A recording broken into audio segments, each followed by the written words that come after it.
Good afternoon, everyone. Welcome. This is the NAO and Center for Nonprofit Stewardship, what boards of all volunteer nonprofits need to do in response to COVID-19.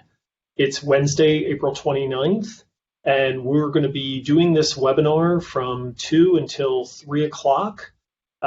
Thank you for so many of you joining us today. We see people from all over the state involved. If you're not with an all-volunteer organization, this may not be the right webinar training discussion for you, but please check out our website as well as CNS's website to see if there are other more appropriate trainings out there for you. We want to make sure that we're getting the right information to the right people in this critical time. Next slide. So I'm Jim White. I'm the Executive Director of the Nonprofit Association of Oregon, and I'm going to be joined today by Jess Hampton, the Program Director at the Center for Nonprofit Stewardship. And you're going to be hearing from Jess here in a moment, so we'll have her say hello at that point. But we both want to welcome you to this webinar and thank you for all the difficult work that you do all around our state to help our community stay strong, vibrant, and healthy.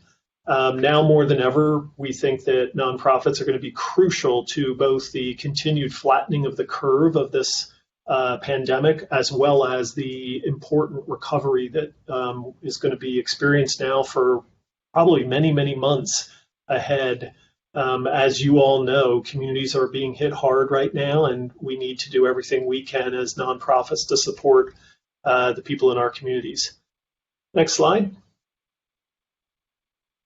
I want to thank funders who are supporting us to be able to bring these opportunities to you completely free of charge. You can see a number of funders up there who've been supporting us so that we can underwrite these and make sure that we're getting out as much possible good information to all of you. So thank you to all of these foundations. And next slide. To these corporate sponsors who've also been supporting us in helping to bring this information to you. Next slide.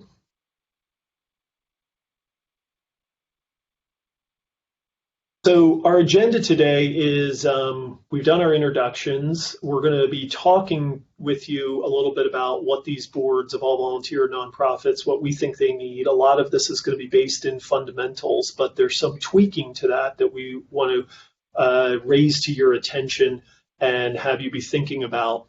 And then we're going to have a facilitated Q&A session.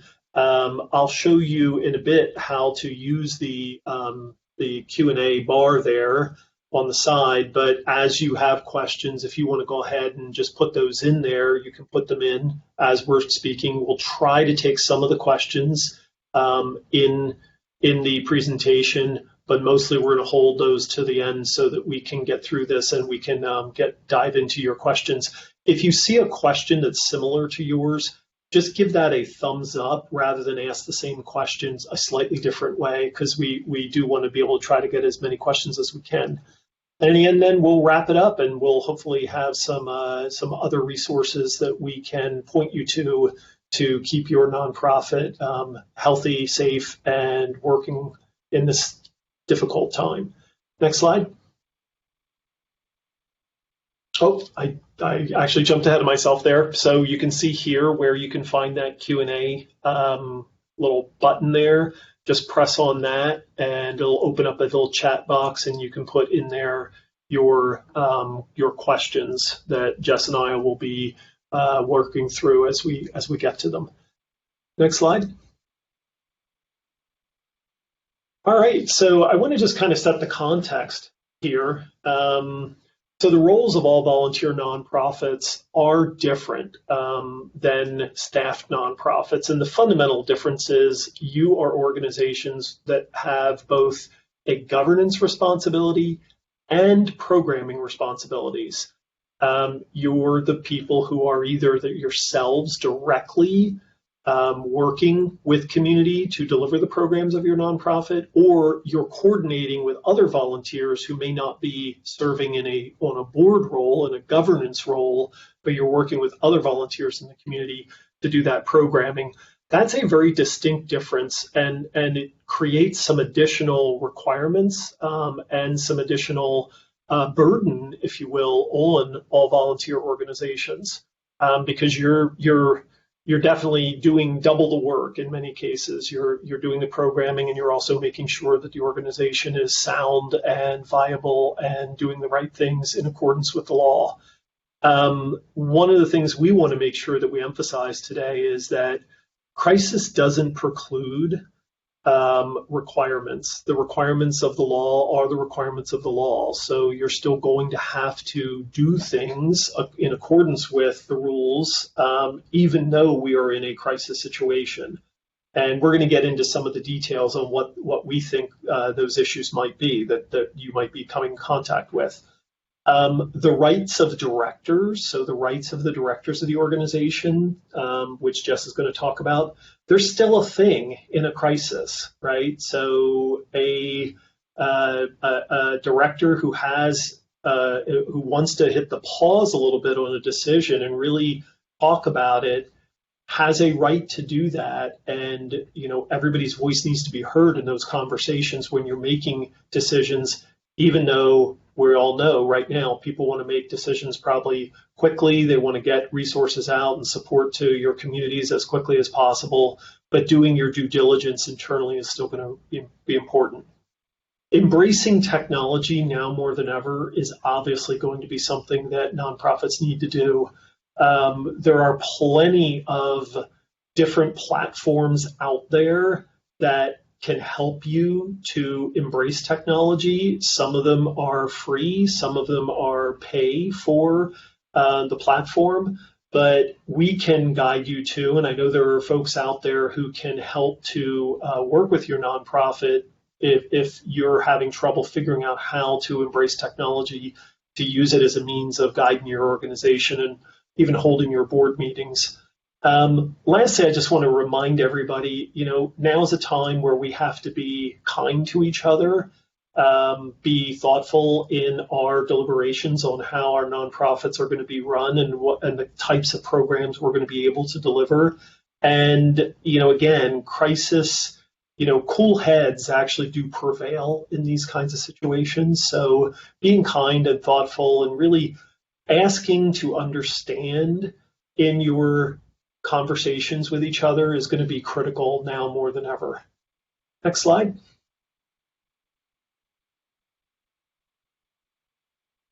So most of you already know this, but I do want to cover it. A staffed nonprofit generally looks something like this. There is a board which has a very specific governance role. They appoint some kind of a person. In here we're calling an executive director, but that could be a program director, that could be a managing director, that could be a CEO. Whomever that person is, they're charged with running then and operationalizing the organization and hiring and terminating staff, dealing with unemployment and personnel issues and all those types of issues. So we know that this is generally what a staffed nonprofit looks like. Not all of them have 4 staff, to be clear. But if we look at the next slide, all volunteer organizations look very different. It's basically that there is a board that has governance responsibilities, and all of those people are volunteers. And they may also be double-hatted as a volunteer delivering programs, or they may be working with other community volunteers delivering those programs. But no one is being paid for their services. These are truly the purest sense of volunteerism that you can get. And we're lucky in Oregon that we rank 3rd in the country in volunteerism. 43% of Oregonians volunteer. And that puts us way up at the top of all of the states in the United States for volunteerism. As you all know, our communities wouldn't function, especially in smaller rural communities. They simply would not function without the energy and support of all those volunteers giving all those hours and time to help these organizations run. So next slide. At this point, I want to turn it over to Jess because she's going to kind of go through some of the critical roles that organizations need to be aware of and be thinking of, the roles of the nonprofit and their board. And then I'm going to be jumping in a bit along the way. So, Jess, over to you to introduce yourself and to engage with our participants. Thank you, Jim. As Jim mentioned, my name is Jess Hampton, and I am a program director for Center for Nonprofit Stewardship. We are a statewide organization, and in my role as program director, I travel and conduct these kind of in-person trainings generally, but I'm happy to come to you across the state, those of you across the state in this webinar, and I actually see a number of names that I recognize, so that's pretty exciting as well. I will be turning off my video, but I just wanted to mention too that this webinar will largely follow the recommendations of the Red Book. If some of you are familiar with this, if you're not, we'll also be sending out a PDF version of this that you'll receive. But we're going to talk about different things. It's a guide to nonprofit board service in Oregon. This is put out by the Department of Justice Charitable Activities section. So we'll be talking about roles, responsibilities, and rights of nonprofit board members, specifically also colored by responses to COVID-19 and the real unique roles that all volunteer board members have. So I want you to think a little bit about why it is that you decided to join the board of your particular nonprofit that you're representing today, although my guess is that many of you, especially out there in rural Oregon, likely sit on a number of different boards. But your key role as a nonprofit board member is really stewardship.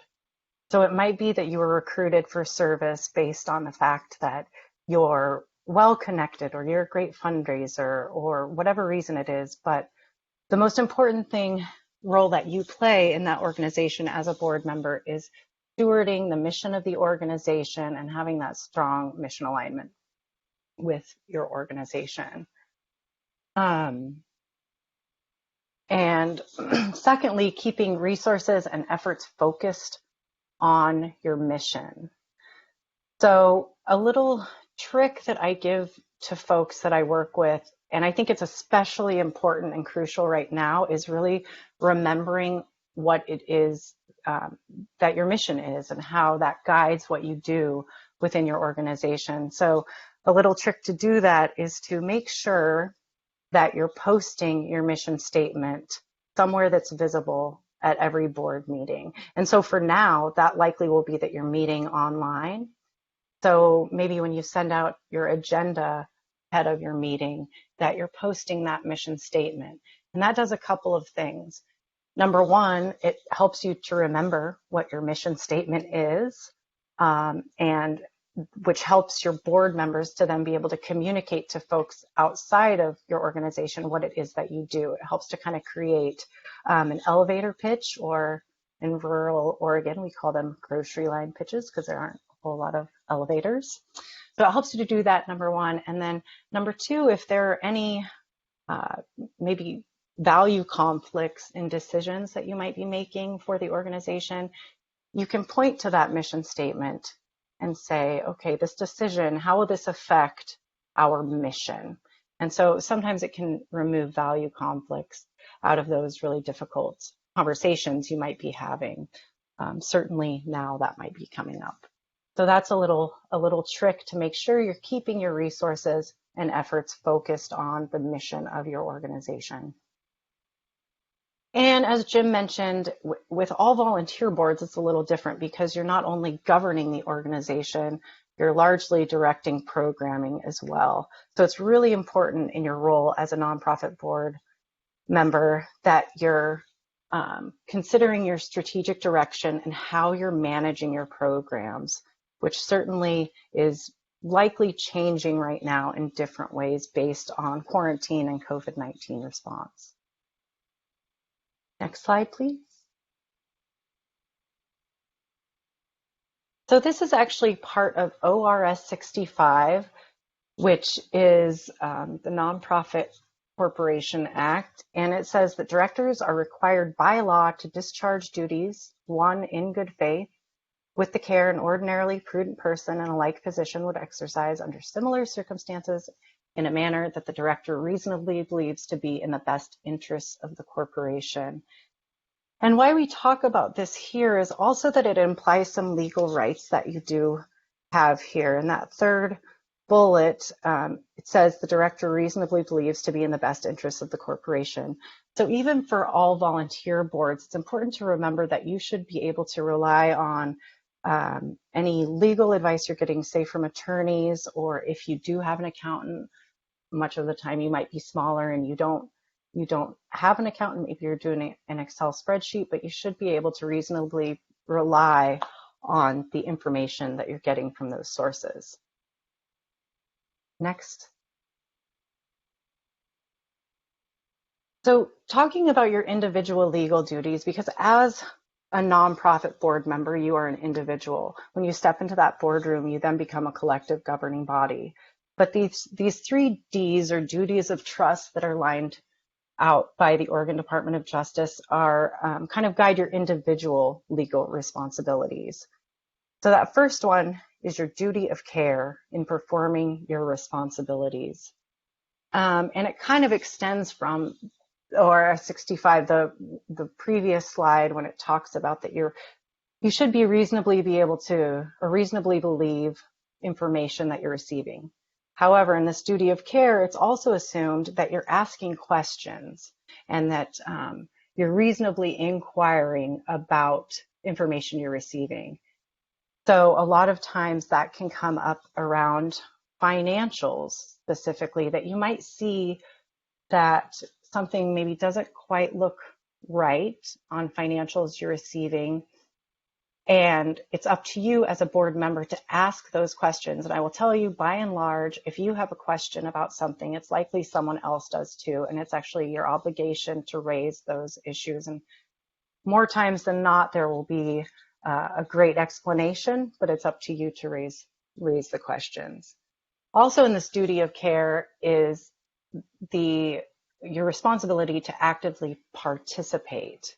And I know that that's becoming difficult right now as we're kind of shifting more to online platforms, say for board meetings. So it might be important for everyone to be on the same page in terms of what platforms you're using, but it's still up to you as a board member to actively participate. And that means being there for the meetings, however they're being conducted right now, but also being prepared to ask those questions and reasonably inquire.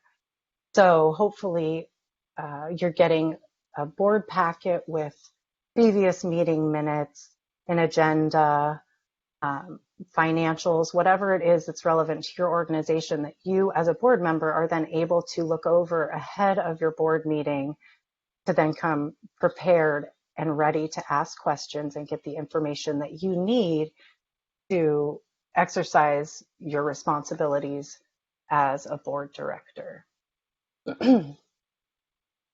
So secondly, you have duty of loyalty to the organization and its mission. So I talked about a minute ago about keeping your resources and efforts focused on your mission. So this centers around that, also in terms of the fact that as a board director, you should not be financially gaining from your service as a board member. So I'm going to talk about a couple of different policies that you might incorporate or you might adopt as a board if you don't already have them. And the duty of loyalty really talks about this major policy, conflict of interest.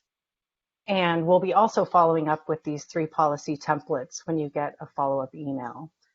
But that conflict of interest policy centers again around the fact that you shouldn't be benefiting from your board service financially. That extends to your family members and any, say, businesses that you might own.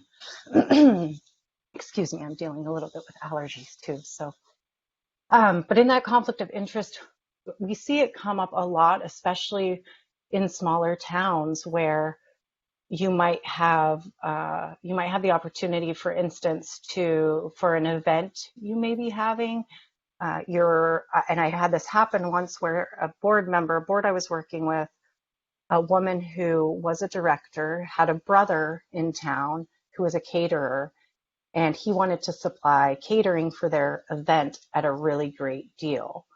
However, this kind of became a conflict of interest because she would indirectly benefit, although it wasn't her personally, it was her family.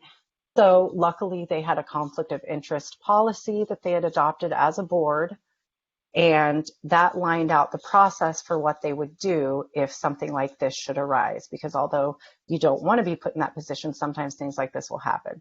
So this policy led them through, of course, she abstained from any conversation around who would be the caterer. She also abstained from voting. And as an added measure, which wasn't in the policy, they also got competing quotes from other area caterers to kind of have that level of transparency that a lot of times you, of course, want to have, especially in smaller towns. And then because they had that policy, it removed the conflict, and they decided to go with the brother after all. But they went through everything formally that they needed to do so that conflict would be removed and they could get that deal on catering for their event. So And that's one of just if I could just jump in here, this is a good example of where just because you're moving fast in crisis, the rules still apply. You right. still have to go through the proper conflict of interest realities, even if, well, my guy can get it fast and he can get it, and it's okay that it's my brother-in-law. That will later, unfortunately, cause you real problems. So you still have to go through these kinds of duty of care issues. Exactly. So it's really important, like I said, if you don't currently have this policy, that you review the template that we send to you, and whether or not you decide to adopt it is up to you as an organization, but it's really a safeguard and for you as nonprofit board members. And if anything did come up, if there was any complaint ever filed, you would have that, like Jim said, you have that, and all of your I's are dotted and your T's are crossed. So a couple of other policy templates that you really should have if you don't already. One is the second one is Whistleblower, and that's if anyone brings an ethical concern against your organization. This policy guides you through what you would do as a board to move through that. That would become a board level issue, so it would be up to the board to navigate that. So that policy template leads you through that. And then thirdly is document retention and destruction, which a lot of boards I work with, they don't know about this, or they don't know that they should have it, but this policy just lines out everything you should keep and for how long and when you can get rid of it. And as an example, I'll say that most organizations that I work with, a lot of times when I ask, well, how long should you keep your meeting minutes? Many will respond with 7 years. And because I think that's typically, we attach that to different IRS guidelines. However, that's not true. You should be keeping your minutes for the lifetime of your organization. And especially right now, as you're documenting different things relative to response to COVID-19 or whatever it is your organization is going through, you're going to want to know, of course, to keep your minutes. That's the historic record of your organization. But you'll also want to know in this policy all of those other documents that you need and how long you need to hang on to them. So we'll be sending out, like I said, those 3 policy templates, and it would be up to you as a board to adopt them. That would be a vote to adopt those policies for your organization. And then Jess, if I can jump in again just quickly here, that document retention issue, it would mean recording decisions made through Zoom calls, and it would mean emails that might be used as a means of making vote determinations. So you need to retain those as part of your board record. Yes. Anything that you're recording right now is a vote or in a meeting, those should be recorded in your minutes, whether they're virtual or otherwise. Absolutely. And then third, we have the duty of obedience to the law. And that's really around your different filings that you have to do each year. So for the federal government, you have to file a 990 each year. And Jim, after I'm done, I'll let you jump in because I know that with taxes put off, there might be questions around when 990s and CT12s might be due. But on the federal side, you have your 990, which is essentially a snapshot of what your previous year's financials were. Many of you might be familiar with that. And as a charitable organization, it is up to you and it's your duty as a board member to check in and make sure that's happening. A lot of times it will be that if you're a smaller organization, it's pretty simple, and it may be that your treasurer is doing that, or you have a committee that is in charge of preparing your 990. You may be larger that you have an outside firm do it, but at any rate, it's up to directors to make sure that that is happening. So and that 990 on the federal side, if you fall out of filing after 3 years, you lose your exemption status. On the state side of that, you have what's called a CT12. And for smaller organizations, which my guess is many of you are, this is relatively easy. It's checking a couple of boxes, essentially saying, yes, we're still here. We are still operating from the same address. It'll ask you if you've had an outside audit, things like that, but you send that off to the state. And if you fall out of filing that after 3 years, you could lose your corporate status on the state side. So it's really important as board members, even now, that you're making sure that these filings are still happening. And Jim, did you want to comment at all about changes in the tax calendar? Yes, yeah, sorry, I was not on my mute. My mute button was still on. Yeah, so both the federal government and the state have pushed out for a period of 3 months. I believe that might get pushed out further, but your 990s would not be due for 3 months from normally they're due on May 15th, so they wouldn't be due until August 15th now. That might get extended further. Yes, and as board members, that's something to check in on. And I know the NAO has a lot of resources on their website, and they're sending out pretty consistent messaging around changes that might be happening. So do look for those as well. But like I said, it is up to you to even now make sure that these fundamental things are happening so you can continue to operate. Next slide, please.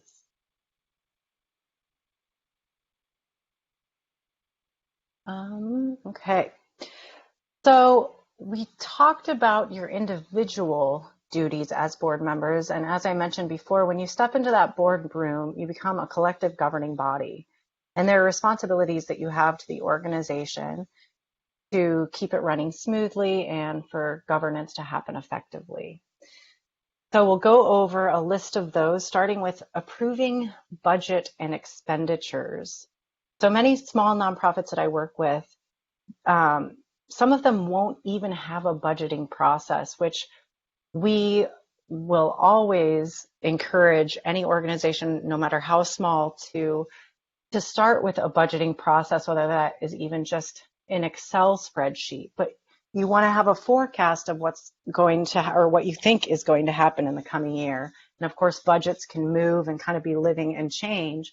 But if you have a roadmap for your coming year, it becomes a lot easier for your board to navigate changes and how you respond to them. I mean, specifically right now for your 2020 budgets, I'm sure they're greatly impacted by different things that are happening right now with things relative to COVID response. So if you have that roadmap, it becomes really useful in being efficient and responsive to changes. So that is your collective duty as a board to approve budget. And when in a working board where you're all volunteer, that is going to largely be done by you as a board. You may have a budget committee or a finance committee who kind of fine tunes it and then brings it back to the board for approval.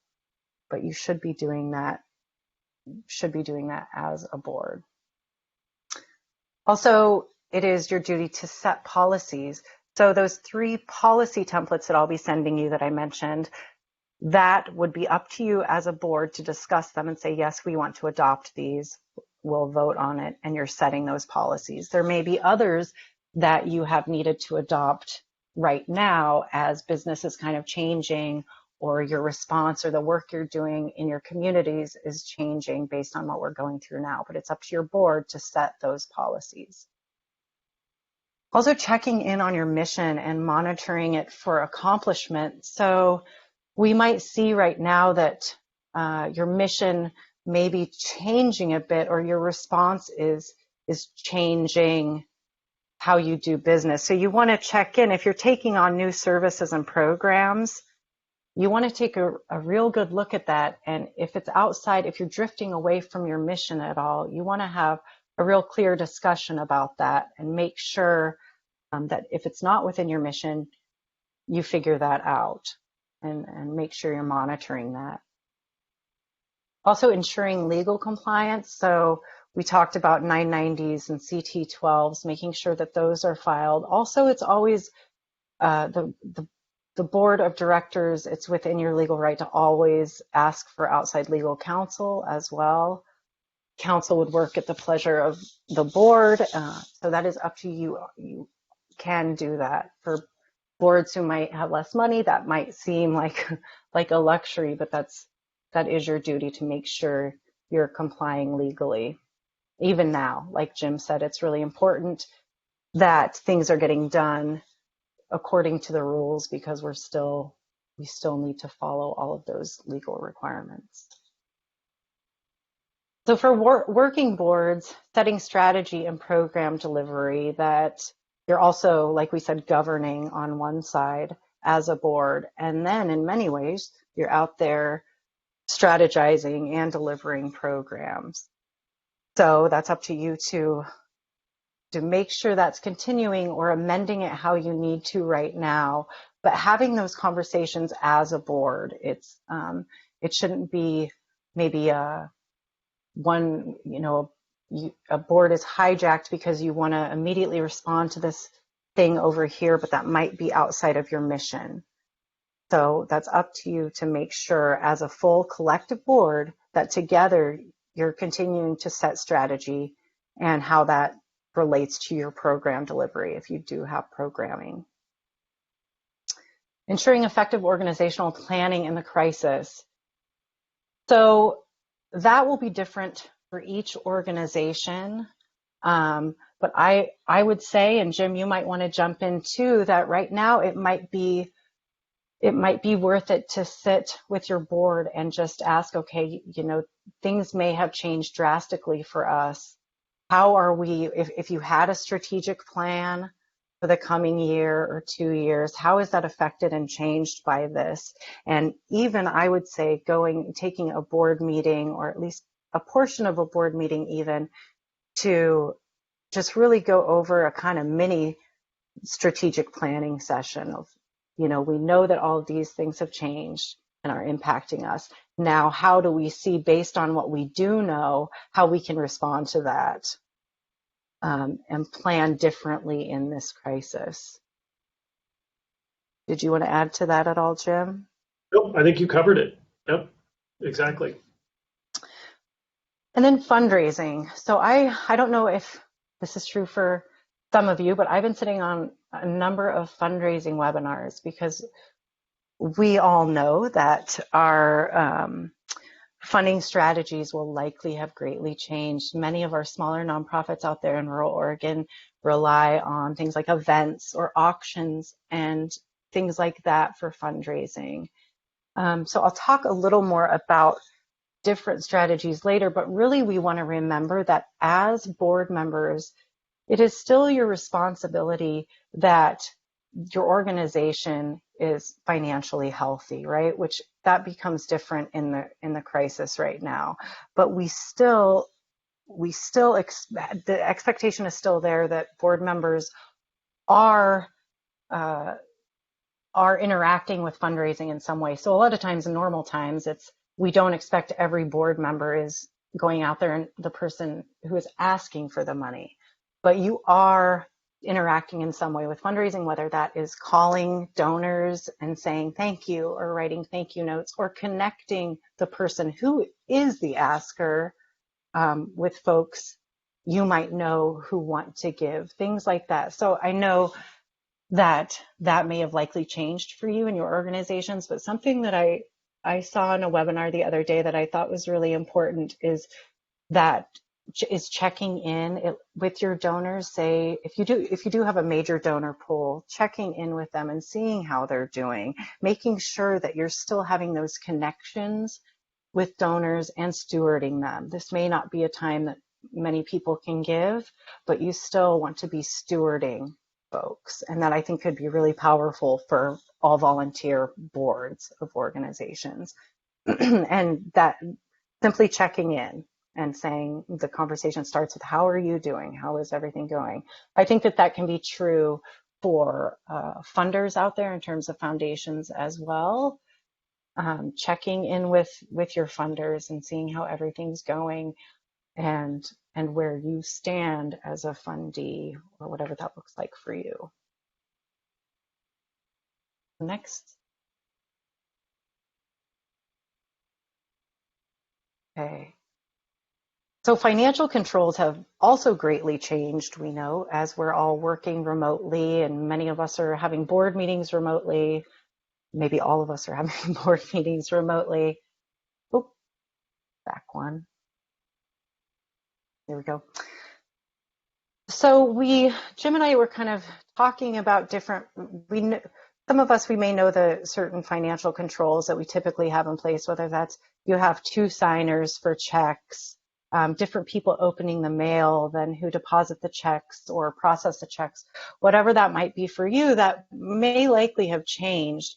And something that you can do is initiate any payments you receive via ACH, so it comes across as an automatic deposit from any funders you might have. So that's one thing you can do, and usually it's relatively simple to call your bank to initiate that process, and many funders do that.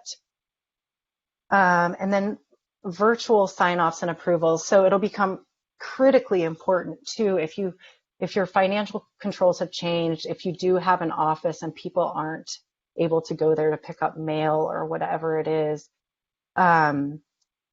you're going to need to make sure everything is recorded in terms of who is signing off for what, who's doing what, all of those things, so that you can then go back and you'll be protected, and things should be fine should you record and make sure you're doing those things. Anything you wanted to add to that, Jim, in terms of changing financial controls and how to respond? Yeah, just this might be a good point to take one of the questions that came in already, which is around how do you deal with requirements with, to hold quorums, to have people engaged from the board of directors when their computers may not work. They may not be able to engage through Zoom or some other process like we're using right now, Blue Jeans. And the reality is, it kind of goes back to those, the ability, those first things that Jess talked about, the duty of care, duty of loyalty, and the duty of obedience.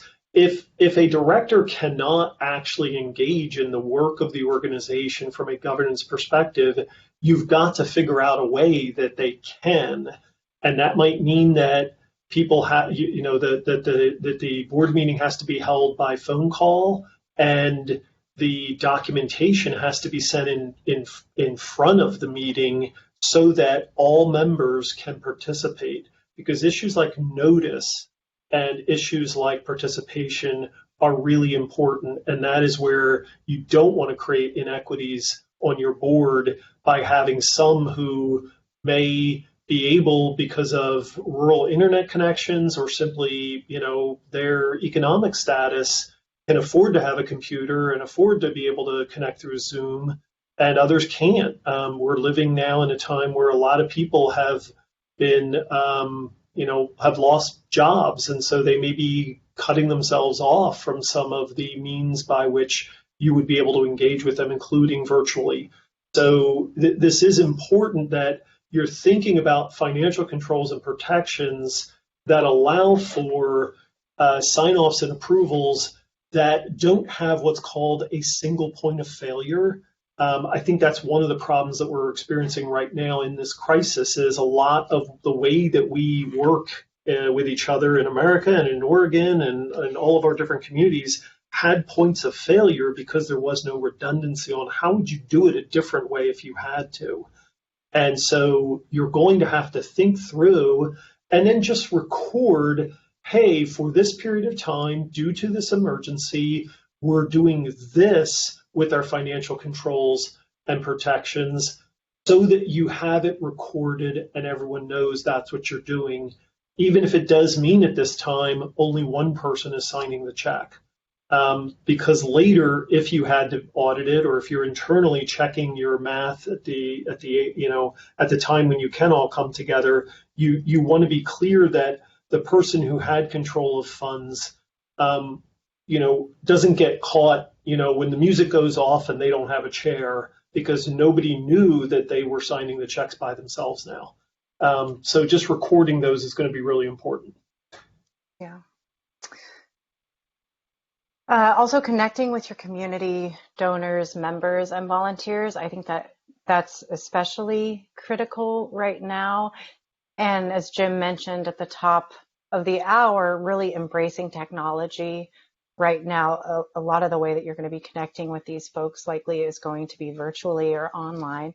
So just letting them know if you're an organization that's directly responding to the crisis, letting folks know what it is that you're doing often. And if you're not, maybe it's that you've taken a bit of a hiatus as an organization to regroup or whatever it is, but making sure you're letting the people who support you know where you are, know what it is that you're doing in some way.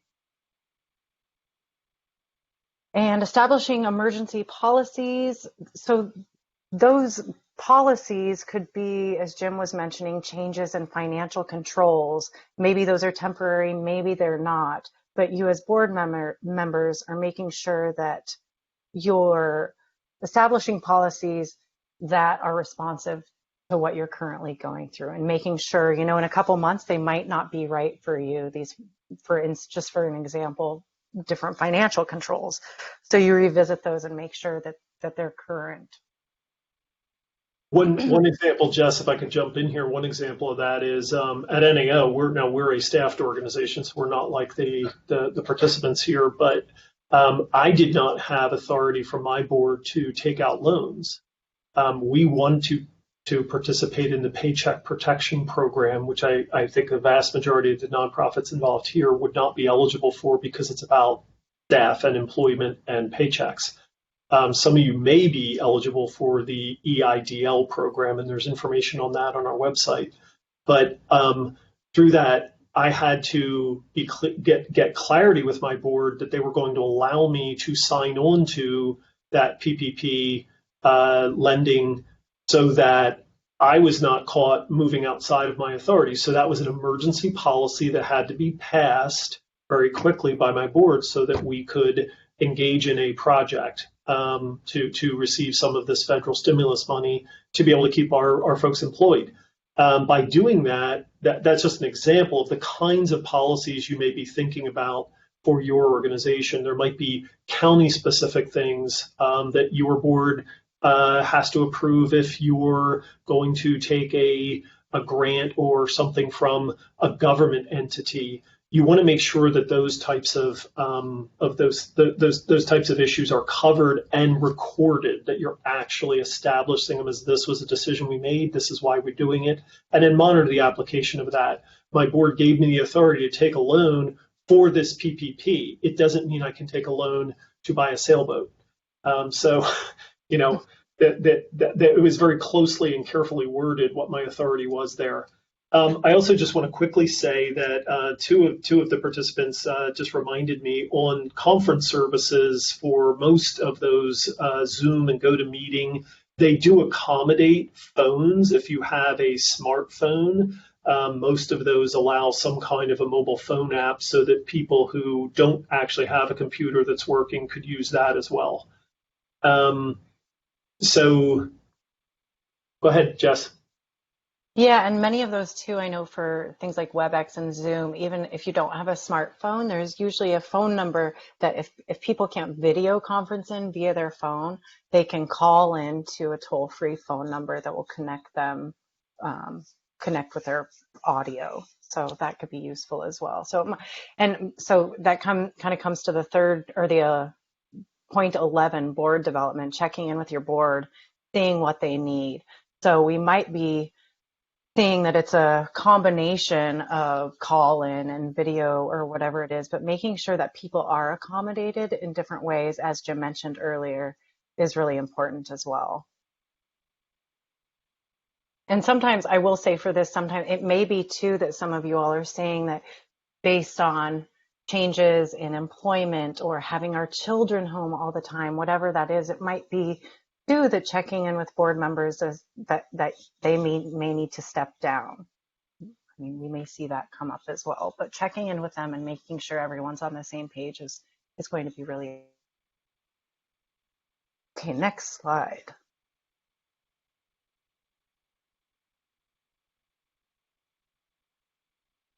There we go. So to move forward, thinking about some things that may need formal resolutions or formal votes from your board coming up, specific to COVID-19 response. So we've talked about this a little bit, changes in strategy and how that's relevant to your basic mission and goals. So if you've changed program delivery at your nonprofit based on response or whatever it is, that is going to need to have a formal resolution that you take as a board to kind of, if you're moving your mission in a different way or you're changing strategies in a larger way, that's going to need to come at the directive of your board as well. If you have to do any major reforecast and budget, which my guess is likely you are doing, I know internally we're thinking about all of those things at CNS as well. But as a board, you would then need to review that and reforecast and change your budget and set different authorities to expense funds, kind of like Jim mentioned as an example, him having to get the approval to then change how they do their financial controls and loans.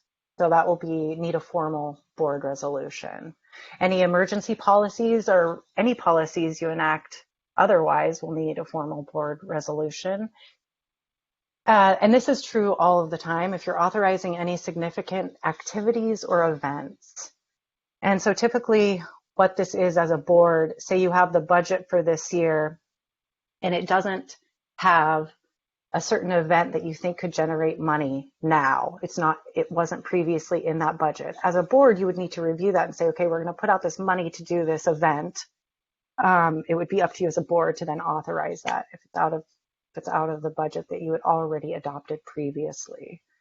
Some things I'm seeing organizations do are online auctions. There are some different auction houses. If you Google them, their platforms you can do online auctions through, because I know a lot of events have been canceled out there. I don't know if this would work for any or many of you, but it's an option right now as things are kind of changing. And if you approve any amendments to your articles of incorporation or bylaws, that will always need a formal board resolution, which would be a majority vote to amend bylaws. Especially, oh, go ahead. I was going to say, especially if you are doing anything outside your mission, which vastly change what it is that you'll be doing as an organization, that might likely require a change in your bylaws and your mission statement, which would always be a board directive. And one of the participants asked the question, any suggestions for operating meetings when there's no provision in the bylaws for virtual meetings? And I just want to highlight this, is that, you can always change your bylaws. Your bylaws are your operating manual of your board. And in this case, you found that the operating manual is not quite working for the situation you're in now. So you can go ahead and change those bylaws. Remember that the ORS 65 was changed as of January 1st to allow you to do email voting in Oregon with only a regular quorum of your board, the quorum that's directed in your bylaws, not what it used to be where you needed all of the members of the board to be able to vote on an issue if you were doing it by email. Mm-hmm. Thank you, Jim. And next slide. I'm going to talk a little bit more about bylaws as well. So something that I find over and over again is many board members don't have a clear understanding of what their bylaws are or what is in their bylaws. And so I would encourage each and every one of you, as Jim mentioned, this is the operating manual of your organization. It's your constitution, really. It's the rules that govern how you do business. And so making sure in that duty of due care I talked about, as far as active participation and reasonable inquiry, the first place to start is your bylaws, and especially right now, because you might want to just make some emergency decisions and they might actually go against what are in your bylaws, or at least the process by which you're making decisions needs to be, you need to be following what it is that your bylaws say. So some of the things that you might find in there are different rules around notice. It's, typically we see boards, you'll meet on like the third Tuesday of every month or whatever it is, but especially right now, as you're meeting virtually, you'll want to give appropriate notice for all of your board members and make sure you're checking in with them and make sure that they know how to use whatever platform it is, and that they have adequate notice to be able to attend. Also, you'll see quorum in your bylaws. So that's the minimum number of people that you can have at a meeting to be able to vote. And as Jim mentioned, ORS 65 changed to now reflect that with an email vote, it just needs to be your regular quorum. So whatever that quorum is for you that's outlined in your bylaws will work for email voting as well right now. Your bylaws should also reflect how you're presenting motions, what your voting procedures are. We usually see that's a variation on Robert's rules or whatever it is, but you can find all of these things in your bylaws. And like Jim said, if some of these things aren't currently working for you and how you're doing business now, you can change them, but that would also be, like I mentioned, a board directive. It would have to come to a vote of the board to adopt any changes you make in your bylaws. But if nothing else, I encourage all of you to, as homework, just go and do a really great review of your bylaws and maybe take a little time at your board meeting to do that if you haven't looked at them in a while. So next slide.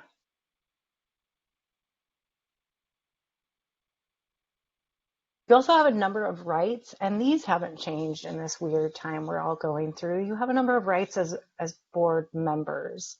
You still, it is up to you to require accurate, thorough financial reports. You should be able to have access really to any records or information of your organization. You should be able to, if you want to review minutes from 10 years ago, those should be somewhere, and you should be able to do so. So that is still true, and that is still your right. Although you don't have executive directors or programming staff or staff largely, it's still, as working boards who are directing programming in some way, it's still your right to make any reasonable inquiries and expect to hear back in a decent amount of time, a reasonable amount of time, hear back from those folks. So that might be, you have, say, your event committee, and you have a question about, you've had to cancel this event, and so asking information of whoever chairs the committee or whatever that is, you should still be able to do that and hear back in a reasonable amount of time. And those are still your rights. Jess, I just wanted to let you know we only have about 5 minutes left. Okay, thanks, Jim. All right, next slide. So the cloaking law, some of you may not have heard about this, but this is a law that provides protection to nonprofit board members with qualified immunity for any negligent acts. So if someone brought suit against you and it wasn't willful or fraudulent, this law provides you with qualified immunity as board members and protections. As a caveat, I will say this does not protect you if you neglect to pay payroll taxes. I know that none of you are currently staffed, at least that this webinar is for folks who are on working boards, but at any time, if you are a director at a staffed organization, the cloaking law doesn't provide protection for neglecting to pay payroll taxes because the government wants that money. All right, next slide.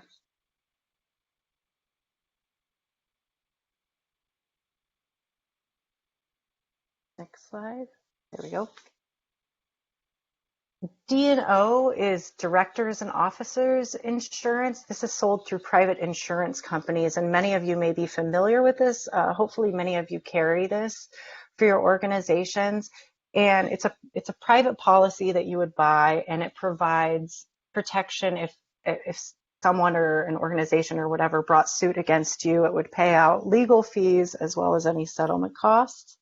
And so it's insurance on that. I will say, and it covers intentional acts rather than cloaking law provides protection for negligent acts.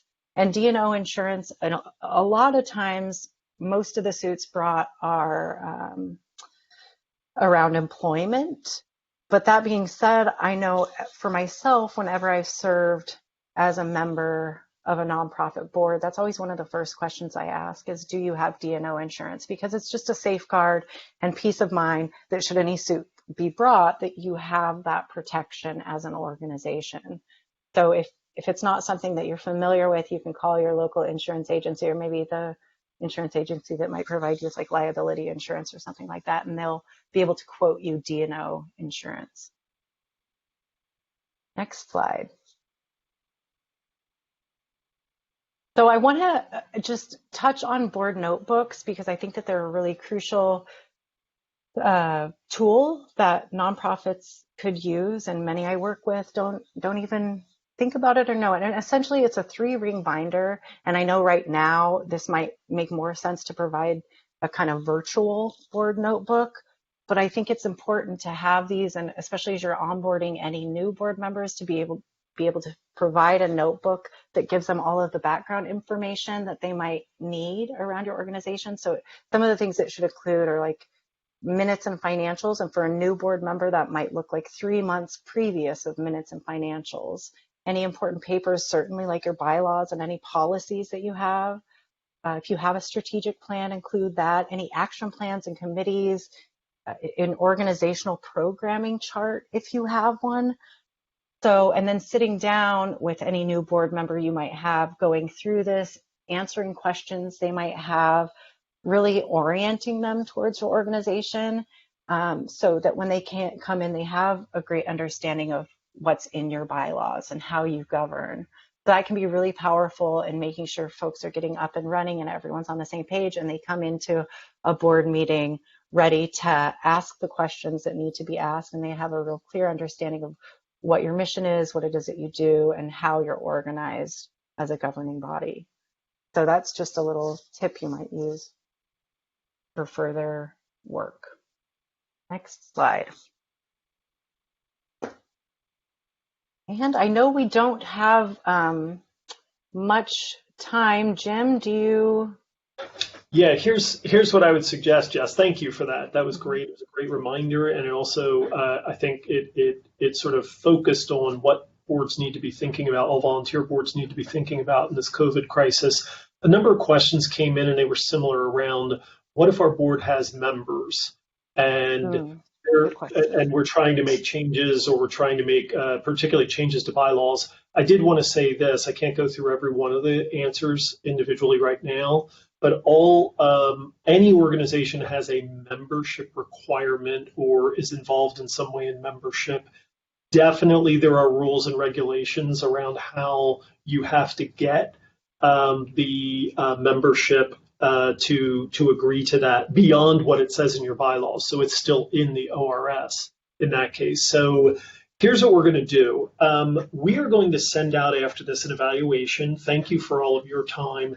And in that evaluation, we're going to ask if you have any interest in some continued discussion. So there might be one group of people who are all leading, all volunteer, membership organizations, and we could bring together a special, either a one-time webinar or possibly a series of discussions where we could bring a group of you together on one call and answer all of your questions and go through that. Another grouping might be all rural nonprofits who are all volunteer and work in a particular field of work. So in the evaluation, please look for the links to the information that Jess is going to provide, the information that we're going to send out. We promised you a couple of links to different resources that you can just pull down, copy, and use. And also in that evaluation, we're going to ask you to take a very short little poll on what your interest might be and to be involved in some kind of a peer-supported discussion on some of these specific issues that I can see you guys still have a lot of questions around. So with that, if Curtis, you could flip to the next slide, I'm going to have to unfortunately wrap it up. We're already a little bit past time. Thanks again to Jess for the overview today. Really appreciated partnering with her and with CNS. Please check out Center for Nonprofit Stewardship's webpage. Look at our webpage. Thanks again to our sponsors and supporters. Next slides. Really appreciate the support that they're giving us right now so that we can bring these kinds of programs and more to all of you for free. And thank you all for participating. Next slide, please.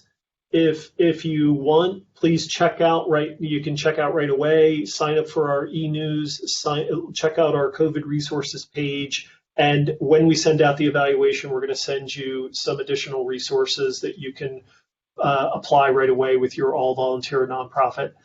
Special thank you to all of you for the work that you do. We really rely on you in our communities around Oregon, and we know that right now it's really tough. So thanks so much for everything you're doing to keep our communities safe and healthy and support them as we go through the end of this, hopefully, and the recovery that's going to need to happen.